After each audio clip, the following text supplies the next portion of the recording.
Hello friends, मैं अपने channel में आपका स्वागत करती हूँ और दिल से ये दुआ करती हूँ आप हमेशा खुश रहें।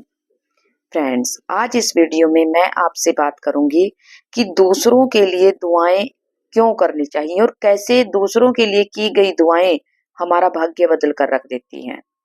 इसको मैं एक कहानी के माध्यम से बताऊंगी।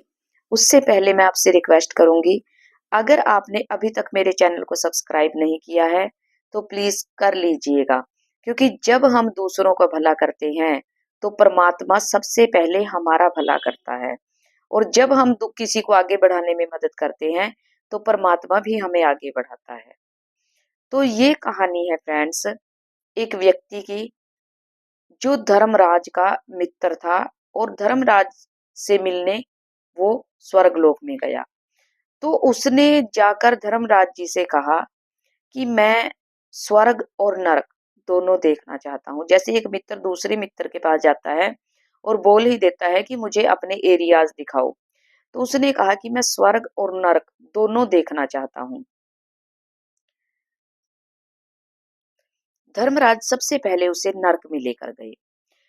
जब वो व्यक्ति नरक में पहुंचा तो उसने देखा कि वहां तरह तरह के खाने रखे हुए हैं, अलग अलग प्रकार की डिशेज रखी हुई हैं, लेकिन उसके बावजूद भी लोग भूखे हैं और भूख से व्याकुल होकर तड़प रहे हैं।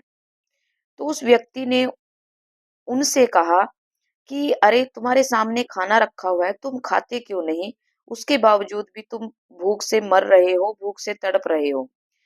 तो उन व्यक्तियों ने बताया कि हमारी जो बाजुएं हैं वो कोहनियों पर से नहीं मुड़ती, इसलिए हम खाना नहीं खा सकते, चाहते हुए भी नहीं खा सकते।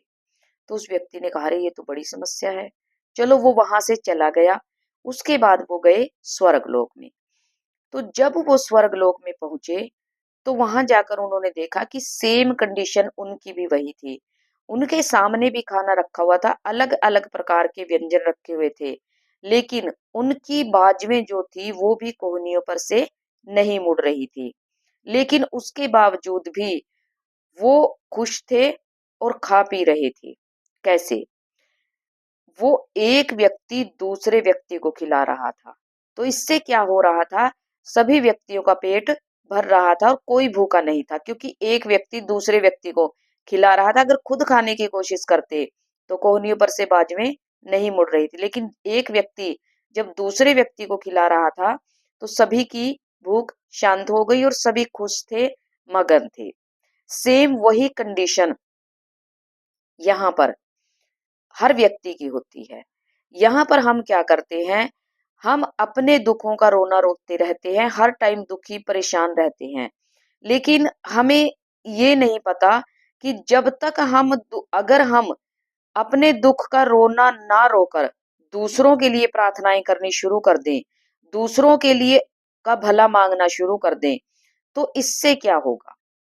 इससे ये होगा, जब हम अपने लिए प्रार्थनाएं करते हैं भगवान से, हर व्यक्ति अपने लिए दुआएं कर रहा है, हर व्यक्ति अपने लिए प्रार्थनाएं कर रहा है भगवान से, लेकिन जब कोई व्यक्ति अपने लिए प्रार्थना करता है, अपने लिए, अपने भले के लिए दुआ करता है, तो वहां पर जो भगवान है वो उसका लेखा जोखा चेक करते हैं कि इस व्यक्ति ने कितने पाप कर्म किए हुए हैं, कितने पुण्य कर्म किए हुए हैं, और उस आधार पर उसको सुख या दुख दिया जाता है, या उसकी प्रार्थना स्वीकार या अस्वीकार की जाती है।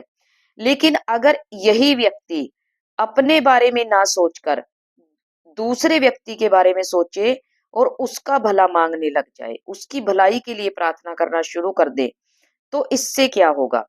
जब कोई व्यक्ति दूसरे व्यक्ति के लिए प्रार्थना करता है तो यहाँ पर भगवान इस व्यक्ति का लेखा जोखा चेक नहीं करते और ना ही ये देखते हैं कि इसके अकाउंट में सुख है या नहीं है। क्यों? क्योंकि दूसरा व्यक्ति उसके लिए प्रार्थना कर रहा है, दूसरा व्यक्ति उसका भला मांग रहा है, और जैसे ही ये व्यक्ति इसके लिए दुआ करता है, इसके लिए प्रार्थना करता है, तो इसकी जिंदगी का दुख संकट खत्म हो जाता है। इसके जीवन में जो खुशी आनी थी वो बहुत आसानी से आ जाती है। अब इसका भला कैसे होगा?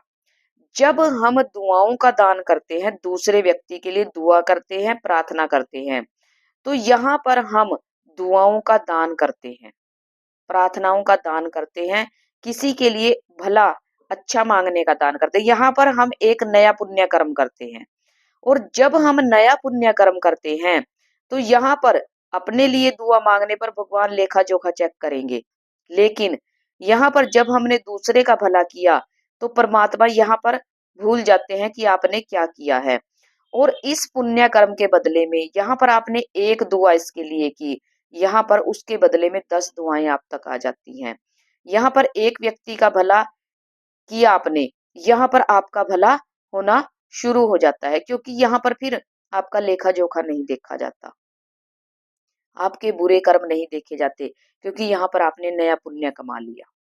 तो इस तरह से अगर हम एक दूसरे व्यक्ति के लिए प्रार्थना दुआ करनी शुरू कर दें तो व्यक्ति के जीवन में दुख रहे ही ना। मैंने ये आजमाई हुई बातें हैं। मैंने ये देखा है कि जब हम दूसरों के लिए दुआएं करते हैं तो परमात्मा अगर कोई संकट हमारे ऊपर आने वाला होता है तो उसे पहले ही टाल देते हैं, उसे पहले ही दूर कर देते हैं।